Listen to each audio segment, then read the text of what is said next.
welkom by die ice cream interviews. Thanks, dude. Boom. Thank you. It's like breaking bread, but eating ice cream. No, it's like, I thought the idea of an ice cream represents innocence. Okay, yeah. Obesity. It represents unhealthy lifestyle. It represents it's got layers to it. fun. It represents, and it's just nice. It's just sweet. It's sweet. It's sweet. It's cold. It's sweet. Ooh. This always makes me think about my father getting like these massive ice cream headaches. Over eager every time for the ice cream, and then before you know it, he's like so red, and he goes like, and it was like, "You did it again, Dad." So you just went. Never learn. You just went to see a movie. No. What did you guys see? Well, usually on Wednesdays, me and my wife, we go to the cinema. Because there's a cleaning lady at our house, and we just want to sort of get out of the house, and it's become sort of a ritual now to go back to the cinema, you know. Go sit around 12 o'clock, go sit in a fairly empty cinema and enjoy a film again, which we love, and just watch. Cinema Nouveau. No, not necessarily. I'm a fan of all kinds of films, so yeah, whatever's showing at the time. If it's heavy drama, if it's art film, if it's action, if it's horror. My wife loves horror, so I don't laugh. I'm too sensitive for. No, I'm just find them funny because they're usually bad. We went to go watch The Fall Guy, the Ryan Gosling and Emily Blunt's sort of action comedy thing, and good fun, man. I really enjoyed it. Can you still sit through a movie nowadays? Of course. I struggle. I love it. If it's really, really shit, like that last Indiana Jones film, I was in the cinema and I was like, even 20 minutes in, I was like, whoo, this is going to be a slog to sit through. I don't think the films are the same anymore, obviously. Then I saw one. The last good films we saw in the late 90s. It depends on what you choose to. Last night, actually, me and my wife, we sat and watched 90s films trailers. Just to be reminded of what the medium sort of looked like. The classic voiceover. You know, there was one man that stood for something, whatever. It's not the same anymore. And I used to work at a video shop, so I have a very nostalgic, connection to that era of the late 90s, early 2000s films, and it's just so different, and we're so bombarded with content now. So growing up basically in the church, what were there movies that you weren't allowed to see? Well, with your father being a Dominee pastor. No, of course. But a lot of it also came down to the fact that I had an epileptic fit, basically. We call it epileptische aanval. Yeah? Yeah, I had an epileptic episode when I was like 5, 6. But a couple of those? No, just one. One extreme one in the hospital. And then I found out that I flatlined. Actually, when I was 15, my mother actually told me that I died for a couple of minutes. So that was interesting news. But apart from that, before I had that information, it was... How many people know this? Well, I only told my 5th therapist in my life about it because it was stored so far, and I'm only on the years, over the years I've been to many, but I just realized a couple of years ago that I had this, I guess, survivor's guilt in a weird way, There was this thing that I was like, and why don't I think about it? Why don't I mention it? Is that a psychological term, survivor's guilt? I'd say so. The wrong boy died that day. No, that's your guru. I think in a way, yeah. Because it's not a psychologist, it's a guru, right?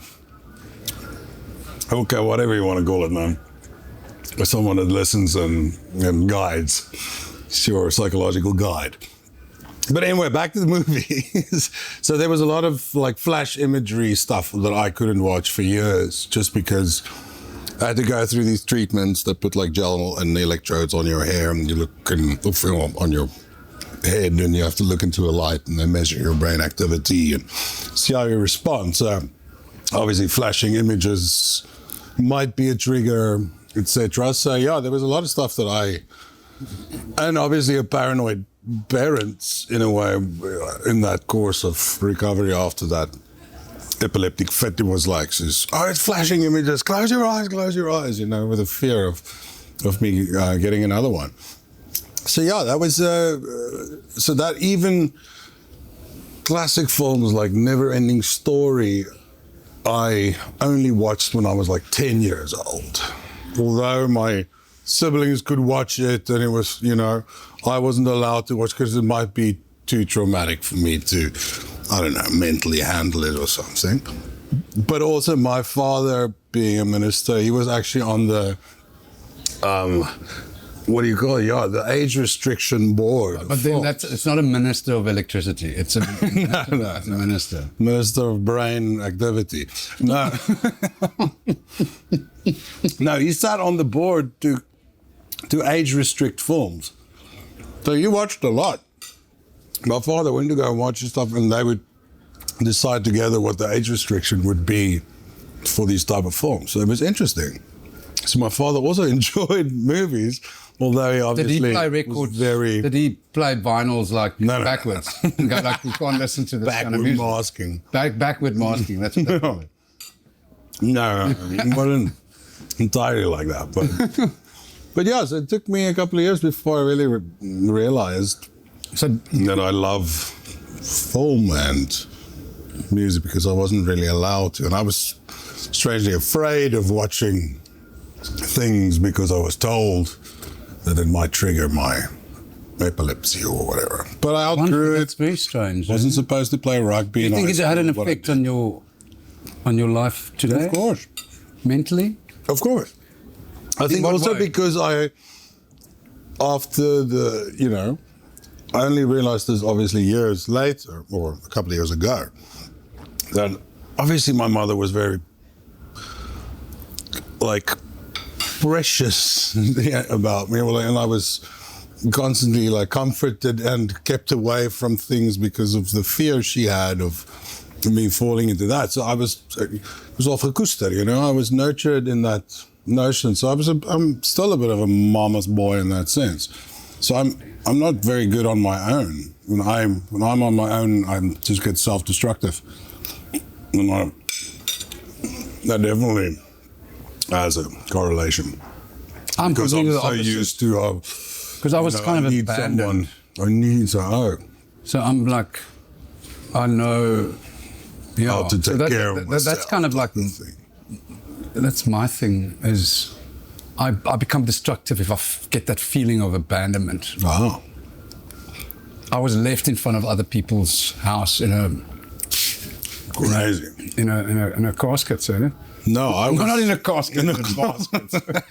Probably in a casket. Mooses nie besigers. No, not really, but I mean, abandonment basically means that you don't spend enough time with the people that you love, you know? Yeah, I guess that's the opposite for me, is I don't really spend enough time with myself. You know? That's the essence, I think. Being able to sit with your own thoughts for too long, I don't know, it drives me insane. I'm usually like, where's the next exit? Where's the next bar? Where's the next something, you know? Would you say that you know yourself pretty well at the age of 40? Well, 30, yeah, 30 now. I'm 39, yeah. Pretty much 40, 40 going on 70. Yeah, I think I mean, do we ever really know ourselves? We do know, you know. Maybe that's part of the joy of life, is to enjoy the journey. Exactly, of figuring it out, and figuring it out. Never stop learning, etc., etc. So, if you go to the cinema, are the people going like, "Hey, there's Laudo from AKING"? No, fuck. Why? Why? AKING is old. Yeah, but AKING is still alive. Yeah, but I mean, not necessarily, but I also think South Africans as a whole aren't very like fanatical in that sense. Sure. They would actually leave. I mean, if real celebrities were around, people actually tend to let them be. They don't really ask too much. It's not the real celebrities. Huh? The real celebrities. Yeah, but I mean, if, like especially in the Afrikaans industry, I tend to say. I mean, I don't know. It's sometimes. I think more on the acting side, where I played the serial killer in Bale. You know, people go like, still go like, oh, yeah, that good. The cock and like, okay, so they were taking their kids away, but that's. So I'm like, okay, great. So that means I did it. En dan gaan er dus een... Who's your raar so fucked up? And Jan, what's this guy's name? What's your name again? What's your real name? This is Adrian. It's like, fuck off, man. It was years ago. But I guess South Africans, Afrikaans people are also pretty gullible when it comes to entertainment and how they distinguish between someone's personal life and characters, you know. They would like to the zich van fucking, you know. I actually nowadays I take the time because I stay in a very community-driven town now, in just outside of George, and I take the time now with people to educate them on what an illusion it is of seeing someone there and putting them on a pedestal. So it's kind of like strange. I will spend 5 minutes with someone explaining to them that you can see the disappointment on their face. Mansplaining it. So I hope I don't disappoint it for all other people that actually like that kind of fake attention. Yeah, I guess sometimes it's. But if you have a certain craft as well, then you have a craft, you know. Like for you with your music, I mean, you're multi-talented. I've always been a fan. I'm a fan of your surfing as well. My dormant bodyboarding. Your doormat thing. Dig draggers in the ocean, you know. No, but after my back surgery, I'm just like. Because I think the stuff's really. What you put out there and in your acting as well is really authentic, and that's what the interview is about as well, is how important it is to be authentic, and you can only be authentic if you go on that journey. But authentic is such a bizarre term. Discovering yourself. It's not even knowing yourself. It's a journey, you know. There's no beginning, there's no ending.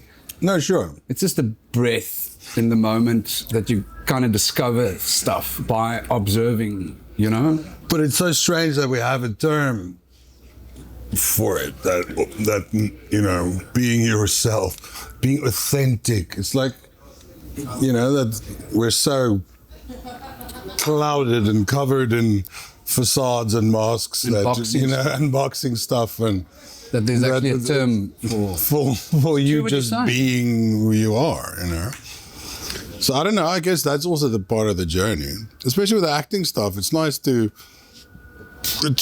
attach something towards a character, but being vulnerable in your own person to find access to certain emotions or characteristics, or what's the closest to however you can emote this character's journey or something like that. I think that's always the nice thing for me, is that it allows you to do some inner research again to find out, you know, what's triggers, and also finding out what makes characters tick, you know, what's the reason for certain behavior, what's the motivation, you know, how do they justify it?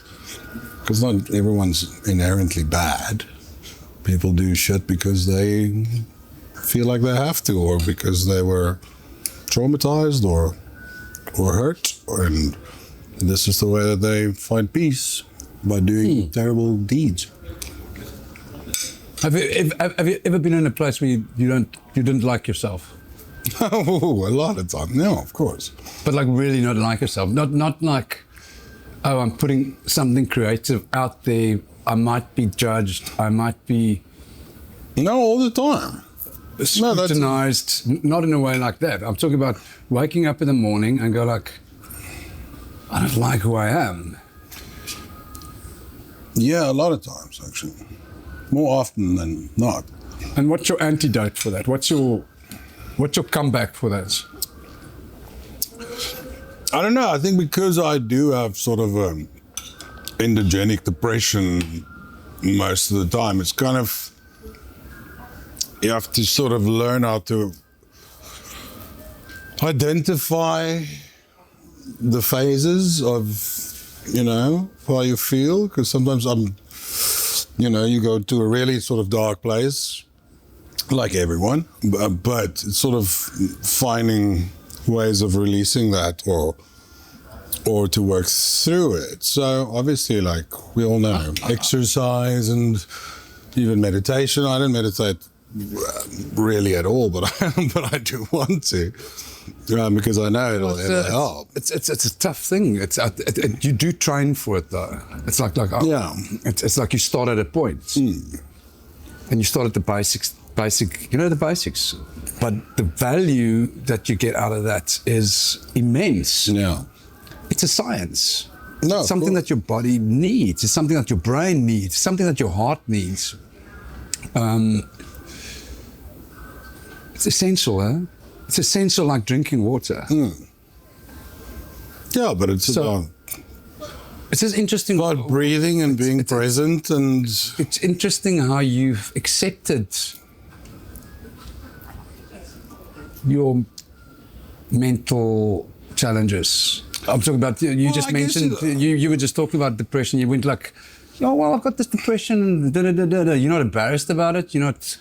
oh, but why should I be? It's just like, But a lot of people are. I know. I used to be like that. No, sure. And there's obviously to these not talk. I only conservative thinkers of like, I'm not fucking crazy. I'm going to see a shrink or something. And it's like, I think every single person on this earth should see someone, at least to have access to. Yeah, I also say that even if you don't have an addiction problem, which most people have, Yeah, in some shape or form. Yeah. some shape or form, should go to a rehab.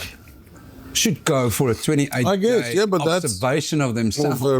But I guess that's what people do. Retreats, silent retreats, whatever, ayahuasca, rehab, I mean, church, spiritual side. I mean, people, even community outreach stuff, it's all about No, it's just very interesting how managing how you speak mental about it and how you accepted it. But obviously you've come to that stage of accepting Yeah, and of course that through a couple of consultations and a couple of sessions with your guru. Yeah, absolutely. No. Of course, with my guru, my guide. Your bushman. No, for sure. And obviously, you do a lot of things that sort of, stands in your way, and you treat yourself a certain way, and you know that that's just sort of a habit, almost. Self-loathing habit you have in a way, like, oh, there you go again, so you then to realize that and to stop and try and navigate it back to like, hey, just breathe, you're all right, it's not the end of the fucking world all the time, you don't have to blame yourself for feeling certain things, etc. So I don't know. It's obviously a constant learning, such as life. So I don't think it's something that you ever really figure out. It's just about You learn to live with it. Learn to live with it, navigate, find new ways, keep it almost. Take a little pull. Surprise yourself as well. No, sure. Obviously, big. I like that. Surprise yourself. Yeah. And obviously, surprise yourself. You should be open for change. Yeah. Totally, and obviously Big Pharma has played a role in my life, going through all kinds of different medication and trial and error of finding the right whatevers. And then also thinking about going the route of microdosing or just getting off. Well, but that's very popular now. No, of course, and I know that it works. But the farmers are trying to to kill that. Of course. Obviously. Of course. And the guys, We are the guy on that side tries to commercialize it, so it's going to become like a farmer thing. You know, they'll take that from us Greed, too. you know. Greed. No, at least you can just take a bit of mushrooms. Doesn't have to be in a capsule for you to find a little. Do you channel your depression into your art and your music? Yeah, well, it's obvious. It's part of me. It's part of that. Yeah. So I like what you're saying there. It is, but it's also like it's therapeutic in its own way as well. I think that having an outlet, creative outlet, is also very therapeutic in dealing with your mental health. You know, it's the same as exercise. It's like almost purging emotionally into a song type, or having an avenue of play if it comes to performance or something like that. Like, you know, it's all, you know, modes of therapy. And people close to you, like let's say your wife. I mean, she knows how to deal with that, and she knows when to pull you closer and when to. No, totally, obviously, and when she knows when to call on my bullshit as well. You know, when it's like, says, "Hey, you're going down that, or you're going down there again. Come back. Where are you going?" You know, or like, "Don't be irresponsible. You haven't taken your pills," or something like that. You know, because she's very aware of. Absolutely. No, of course. But we have a very, you know, we communicate a lot about our personal mental health. Yeah. And I like you, man. I really like spending time with you. I always have. I like it too, dude. Yeah, like in a dude way, you know. Anyway, no.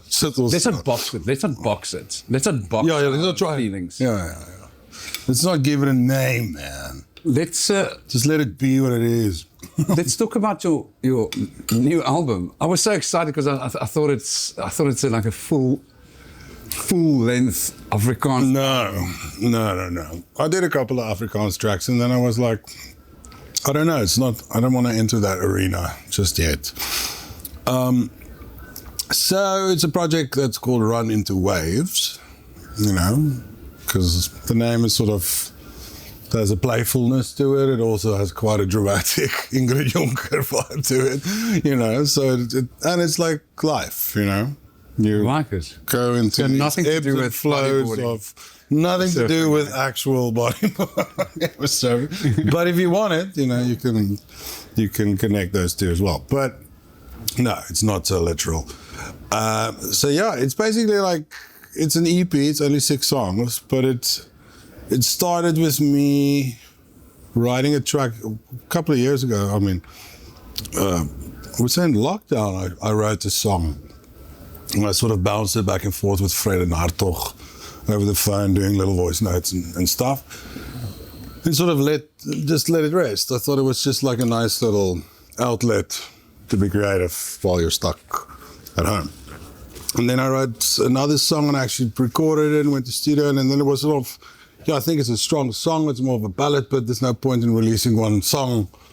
You know what, you need something to back it up, a bit of a body of work to accompany it. So yeah, I started tinkering with other things, and through a friend of mine brokered a bit of a deal with Platoon. So I got a bit of funding just to try, to make something of it, you know, at least an EP. And it was very organic, I'd say, because there wasn't really any real haste or deadlines. It was just more like finding people's availability, find collaborative, you know, just let it happen. Because I still didn't know what style or genre I was really going for. I was sitting with an acoustic bass, didn't want to pre-produce it. Yeah. You know, rather be more surprised with the direction it will take in the studio. And nice.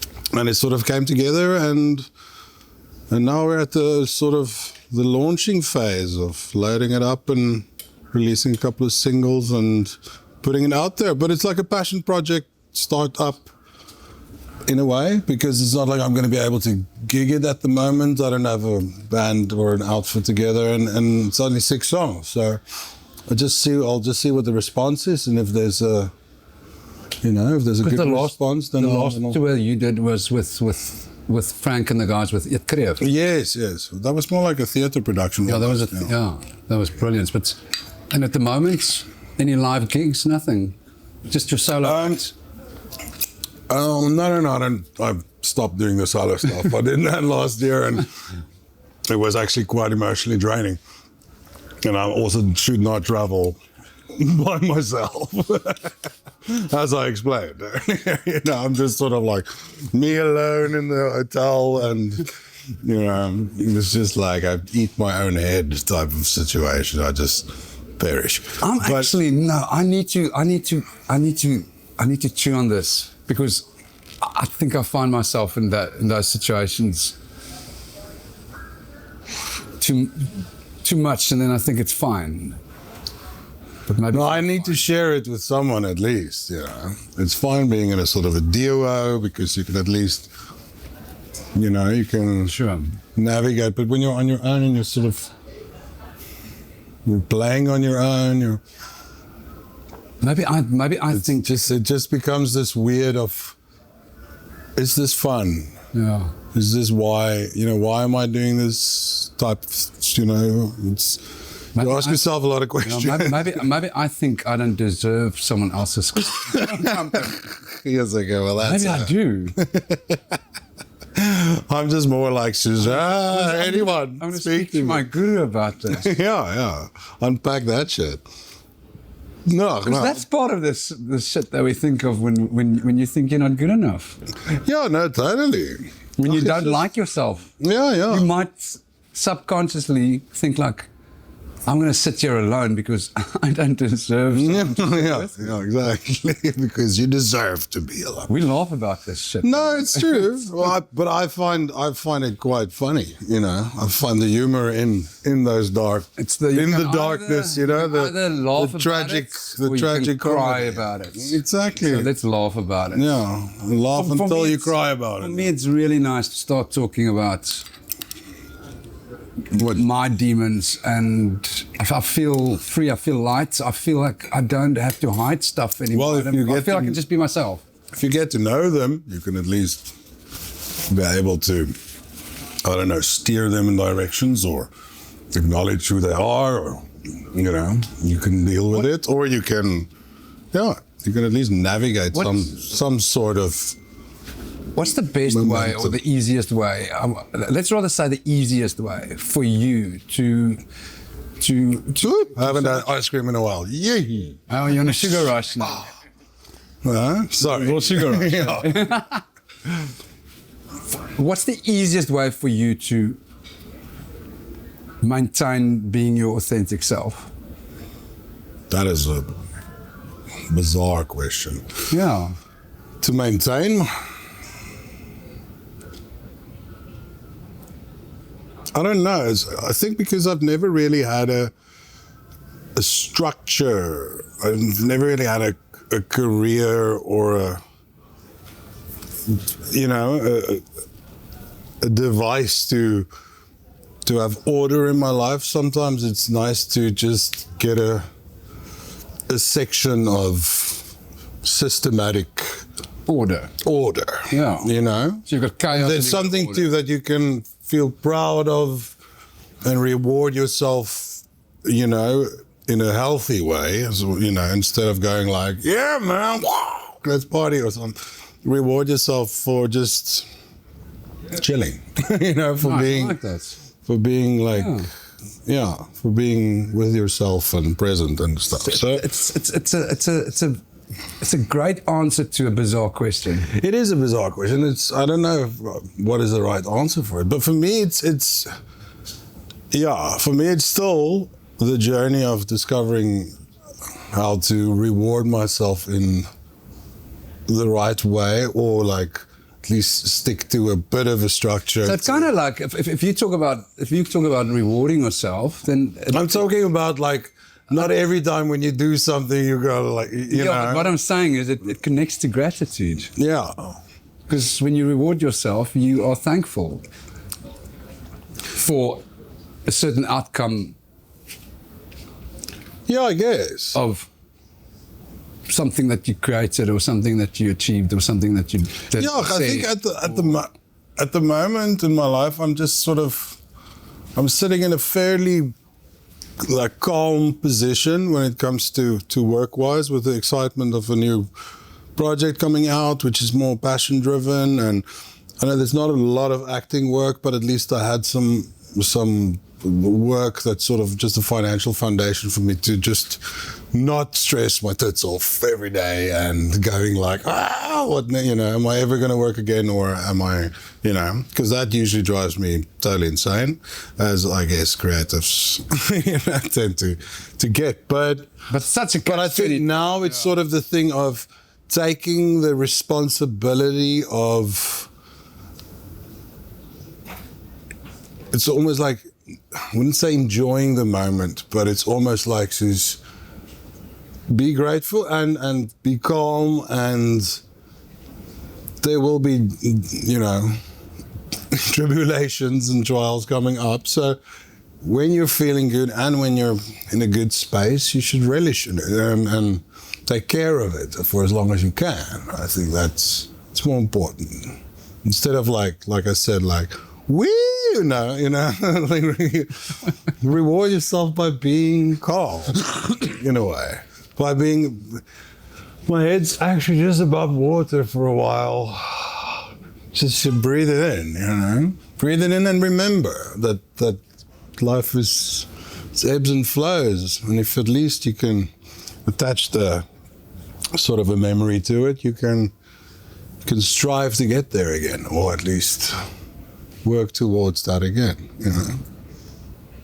I don't know what the fuck I'm saying. I'm just shooting. Just shooting the shit.